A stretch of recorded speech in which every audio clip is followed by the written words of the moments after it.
Little Eleanor was nearly 6 months old, and the year 1421 had passed to its autumn when Frodo called Sam into the study.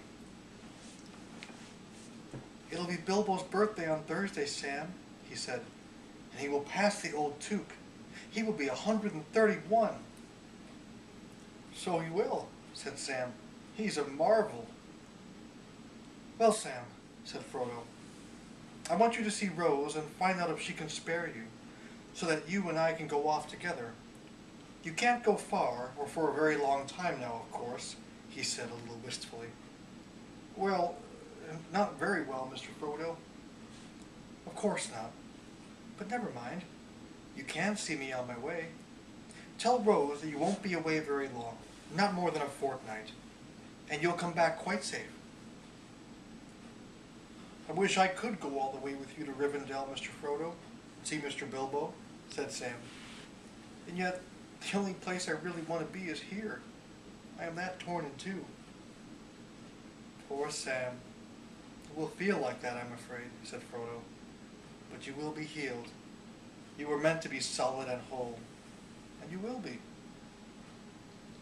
In the next day or two, Frodo went through his papers and his writings with Sam, and he handed over his keys. There was a big book with plain red leather covers. Its tall pages were now almost filled. Do you think of another big book with plain red leather covers? Yes. Which one? This one. That's right. At the beginning, there were many leaves covered with Bilbo's thin, wandering hand, but most of it was written in Frodo's firm, flowing script.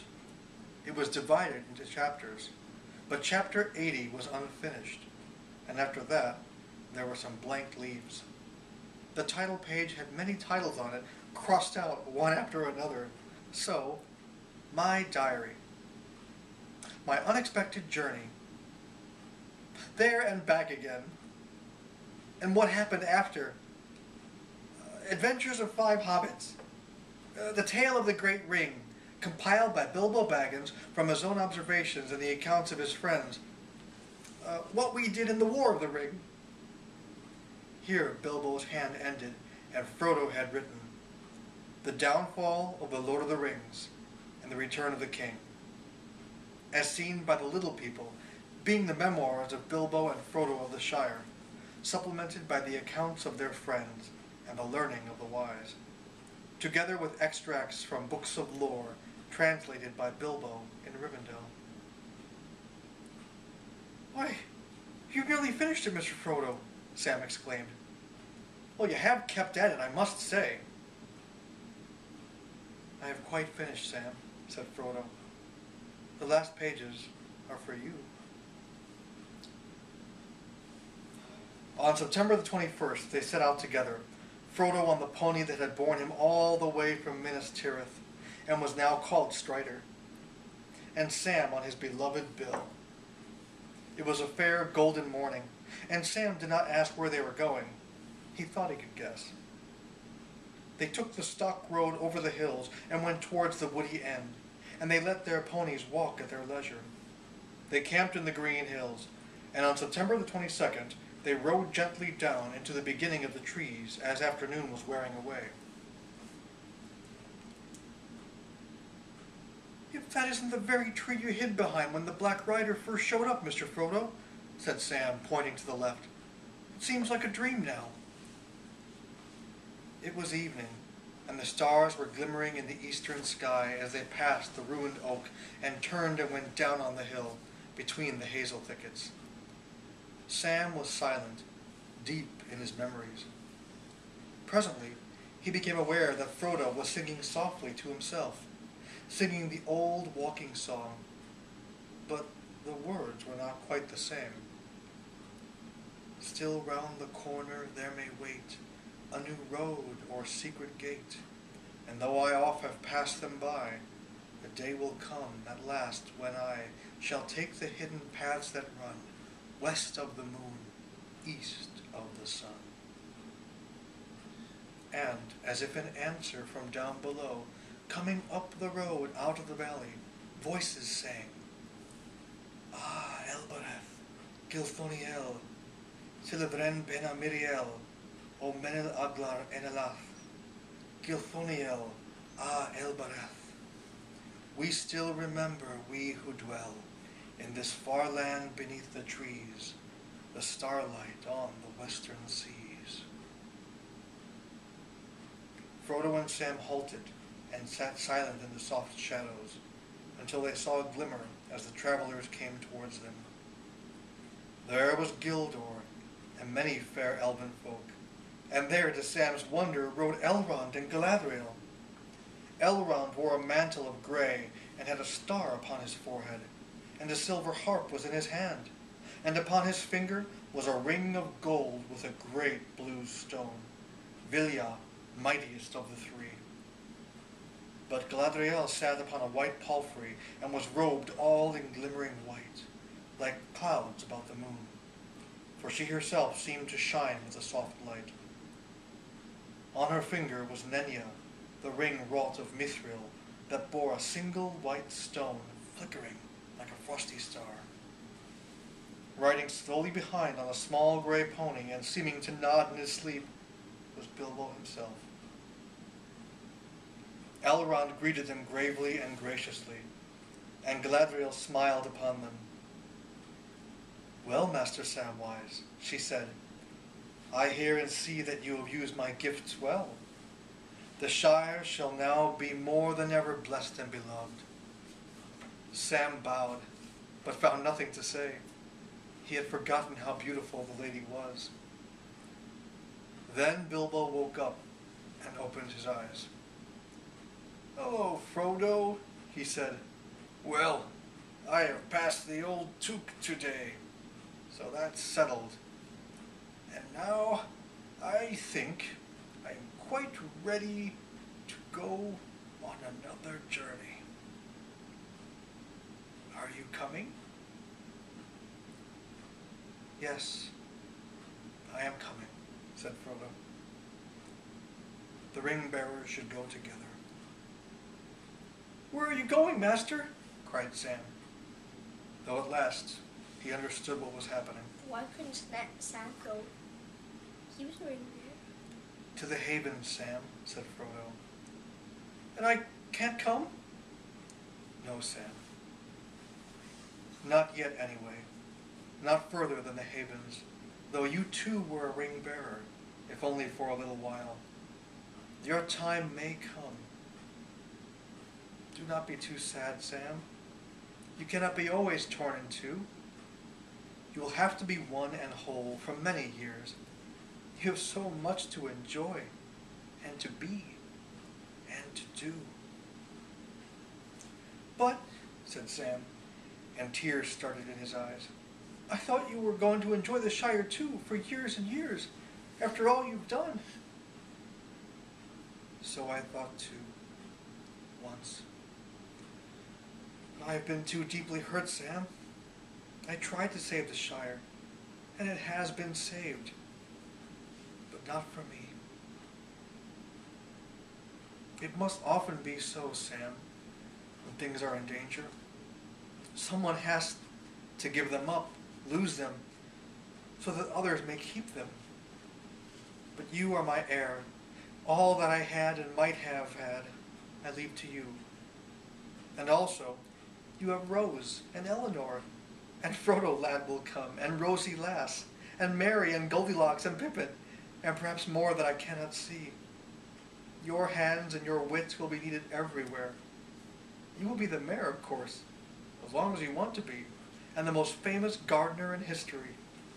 And you will read things out of the Red Book, and you will keep alive the memory of the age that is gone, so that people will remember the great danger, and so love their beloved land all the more. And that will keep you as busy and as happy as anyone can be, as long as your part of the story goes on. Come now, ride with me." Then Elrond and Galadriel rode on, for the Third Age was over. And the days of the ring were past, and an end was come of the story and song of those times. With them went many elves of the high kindred, who would no longer stay in Middle-earth, and among them filled with a sadness that was yet blessed and without bitterness, rode Sam and Frodo and Bilbo, and the elves delighted to honor them. Though they rode through the mist of the Shire all the evening and all the night, none saw them pass, save the wild creatures, or here and there some wanderer in the dark who saw a swift shimmer under the trees, or a light and shadow flowing through the grass as the moon went westward. And when they had passed from the Shire, going about the south skirts of the White Downs, they came to the far downs and to the towers, and looked on the distant sea. And so they rode down at last to Mithlond, to the grey havens in the long firth of Lune. As they came to the gates, Círdan the shipwright came forth to greet them. Very tall he was, and his beard was long, and he was grey and old, save that his eyes were keen as stars, and he looked at them and bowed, and said, "All is now ready." Then Círdan led them to the havens, and there was a white ship lying, and upon the quay beside a great grey horse stood a figure robed all in white, awaiting them. As he turned and came towards them, Frodo saw that Gandalf now wore openly on his hand the third ring, Narya the Great, and the stone upon it was red as fire. Then those who were to go were glad, for they knew that Gandalf also would take the ship with them. But Sam was now sorrowful at heart. It seemed to him that if the parting would be bitter, more grievous still would be the long road home alone. But even as they stood there, and the elves were going aboard, and all was being made ready to depart, up rode Merry and Pippin in great haste, and amid his tears Pippin laughed. "You tried to give us a slip once before and failed, Frodo," he said. "This time you've nearly succeeded, but you failed again. It's not Sam, though, that gave you away this time, but Gandalf himself." "Yes," said Gandalf. "It will be better to ride back three together than one alone. Well, here at last, dear friends, on the shores of the sea, comes the end of our fellowship in Middle-earth. Go in peace. I will not say, do not weep, for not all tears are an evil." Then Frodo kissed Merry and Pippin, and last of all Sam, and went aboard. And the sails were drawn up, and the wind blew, and slowly the ship slipped away down the long grey firth, and the light of the glass of Galadriel that Frodo bore glimmered and was lost.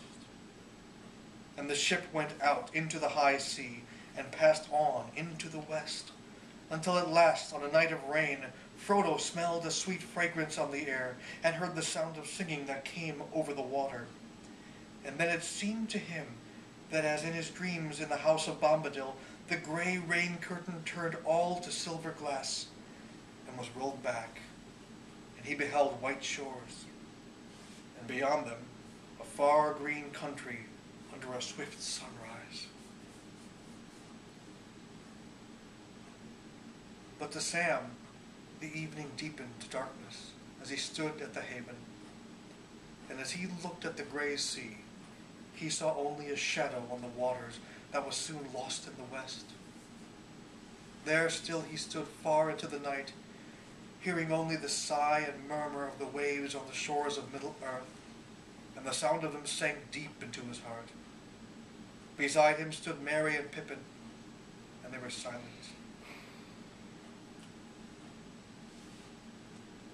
At last the three companions turned away, and never again looking back, they rode slowly homewards, and they spoke no word to one another until they came back to the Shire. But each had great comfort in his friends on the long grey road. At last they rode over the downs and took the east road, and then Merry and Pippin rode on to Buckland, and already they were singing again as they went. But Sam turned to Bywater, and so came back upon the hill, as day was ending once more.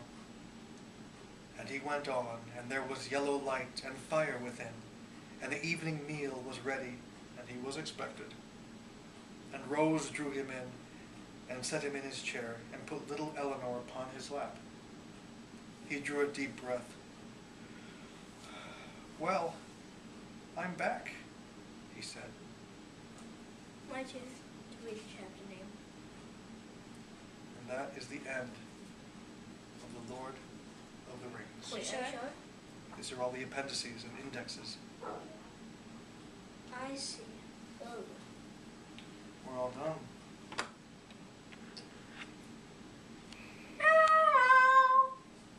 I love you guys. We Ow! read that for a long You time, hit my didn't head. we? Ow!